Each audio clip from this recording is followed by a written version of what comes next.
Euzu billahi mineşşeytanirracim. Bismillahirrahmanirrahim. Merimdүү жана ырайымдуу Аллах Тааланын ысмы менен баштаймын. Аллах Таалага мактоолор. Сүйүктүү пайгамбарыбызга салам жана салаваттар болсун. Урматтуу достор, бүгүнкү сабагыбыз абдан кызыктуу. Ошондуктан жакшы кулак салып, көңүл буруп, аягына чейин угабыз жана айтылган маселелерге амал кылганга ниет кылабыз. Абу Саид Аль-Худри радияллаху анхудан риваят кылынган хадисте сүйүктүү пайгамбарыбыз саллаллаху алейхи ва саллям мындай деди: "Хамсатун адману лахум аль-джанната." 5 түрлүү кишинин, 5 кишинин бейишке киришине мен кепил болом деди. Эми алар кайсылар десе: "Аль-мар'ату салихату аль-мути'ату ли заужиха." Күйөөсүнө баш ийген, ыймандуу, Кудайдын өкүмүнө баш ийген, адептүү, салиха, диндар аял дейт. Демек, пайгамбарыбыз 5 кишинин бейишке киришине өзү кепил болот. Кепил болуп, гарант болуп, булар бейишке кирет деп Аллах Тааладан суранып бейишке киргизет. Алардын биринчиси диндар, Аллах Тааланын өкүмдөрүнө баш ийген, ыймандуу жана күйөөсүнүн сөзүнөн чыкпастан ар дайым күйөөсүнүн айтканына макул болуп, ошого баш ийип жашаган аял. Биринчиси ушул. Вал валадул мути'у ли абавайхи, экинчиси ата-энесине баш ийип жашаган перзент. Айрым балдар же кыздар бар, ата-энесинин айтканын кылбайт, ата-энесиге баш ийбейт, аларды кан какшатып, ыйлатат, ата-эне да сыздайт, же баласыны бир нерсе кыла албайт. Кыйналып, кыйналганын ичине жутуп, кыйналган бойдон жүрө берет. Ал эми ата-энесини кыйнабай, айткан сөзүгө макул болуп, айткан буйругуну аткарып, баш ийип, ыймандуу болгон перзент, ал мейли эркек бала болсун, мейли кыз бала болсун, айырмасы жок. Ошол перзенттин дагы бейишке киришине пайгамбарыбыз саллаллаху алейхи ва саллям өзү кепил болот. Эмнеге? Ата-энеге баш ийиш керек. Ата-энеге баш ийүү, ата-эне өзү бир мезгилде бир кемчилик кылып алышы мүмкүн.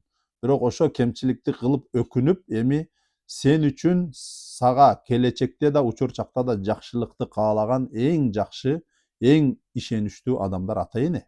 Ошого сени бир нерседен тыйып атабы, демек сага бир кыйынчылыкка түшүп калбасын деп атат. Сени бир нерсеге өкүм кылып буйруп атабы, демек сени бир ийгиликке жетсин деп атат.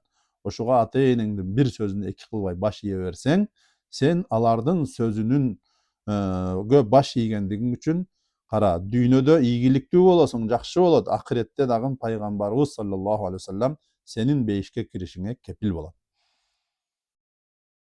Андан кийингиси вал мутаваффа фи тариqi Макка, Мекке зияратына баратып, умрага болобу, ажылыкка болобу, иши кылып Меккеге, Аллахтын үйү болгон Каабаны зиярат кылып, умра кылууга же ажылыкка ыйык жерлерге зиярат максатында баратып, же ошол жерде жүрүп, же кайтып келатып, өтүп кеткен адамдын дагы бейишке киришине пайгамбарыбыз саллаллаху алейхи ва саллям өзү кепил болом деген. Ал өтө ыйык амал, жана ал өтө ыйык жер. Ошол жерде ыйык амалды кыламын деп жүрүп, эгерде көзү өтүп кетчү болсо, ал адам бейишке кирет пайгамбарыбыздын кепилдигинде. Андан кийин ва сахибул хулуқил хасани, кулк мүнөзү кооз болгон, кулк мүнөзү мыкты болгон, кулк мүнөзү жакшы болгон, кулк мүнөзү адеп ахлагы жогорку деңгээлде өзгөчө жакшы болгон адамдардын дагы бейишке киришине пайгамбарыбыз өзү кепил болот. Кулк мүнөз бул өтө жакшы нерсе. Кулк мүнөз бул өтө зор байлык, өтө зор жакшы ийгилик да. Ошон үчүн кулк мүнөздү оңдогон адам бул дүйнөдө бардык жерде орду бийик, орду өзгөчө болот, көп ийгиликтер болот. Ал эми акыретте пайгамбарыбыздын кепилдигинде ал да бейишке кирет. Ошон үчүн кээ бир китептерде айтат: "Ман саат хулукуху дaqat ризкуху." Кимдин кулк мүнөзү бузулган болсо, начар болгон болсо, анын ырыскысы да тар болот дейт. Ырыскы дегенде ал илимден куржалап калат, жана башка жакшылыктардан куржалап калат. Ошон үчүн бул жерде айтып жатат: кулк мүнөзү мыкты болгон адамдарга пайгамбарыбыз саллаллаху алейхи вассалам өзү кепил болуп бейишке киргизет dedi. Андан кийингиси ومن أذن في مسجد من المساجد إيمانا واحتسابا. Бұл азанчыларға тиешелүү экен. Бешинчиси. Ким? Мечиттерден bir мечитте. Мечиттер албетте жер бетиндеги Аллах Тааланын жер бетиндеги үйлөрү. Аллахтын үйү деген бул ыйык жер деген сөз. Ыйык жер деген сөз. Мечит ыйык жер болот. Ошол мечитте сообуну Аллахтан үмүт кылып, толук ыйман келтирген абалда сообуну Аллахтан күтүп, жана ошол мечитте азан айтып, азанчылык кыла турган болгон болсо, ошол адамдардын дагы бейишке киришине пайгамбарыбыз кепил болот экен.